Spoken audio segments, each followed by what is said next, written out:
जनसंवाद खबर में आपका स्वागत। नरमा नहर पर चोरी के मोटर समेत बाइक सवार युवक को ग्रामीणों ने पकड़ा, किया पुलिस के हवाले। दरअसल हुड़ासगंज थाना क्षेत्र के नरमा गांव के समीप नहर सड़क पर चोरी के मोटर के साथ एक बाइक सवार युवक को ग्रामीणों ने पकड़कर पुलिस के हवाले कर दिया। पकड़े गए युवक की पहचान बौरी बेलदारी निवासी अजीत कुमार के रूप में की गई है, जो मलाहचक निवासी रामसेवक बिंद का समरसेबल मोटर चोरी कर बाइक से ले जा रहा था।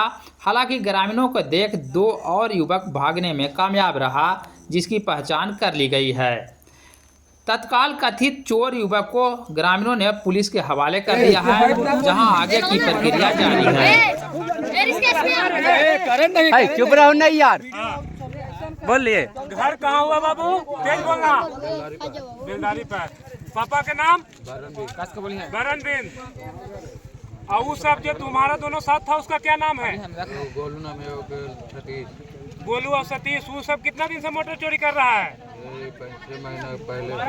5-6 महीना। कितना अभी तक कर चुका है? 10-12 को। समरसेबल के को निकाला है? समरसेबल का नहीं पता। मोटर 12-14 को किया है। ना। कितना में बिक्री हो रहा है मोटर? मालूम ना, ये लोग लेके जा रहा था, तब पूछा कितना देता, तब बोल रहा था कि 2500-3000। और तुमको इसमें कितना हिस्सा मिलता? नहीं, हमको बोला कि चलो पेट्रोल भरा दूंगा, खर्चा कर दूंगा, तो बोला कि बैठा हूँ तो चलता हूँ,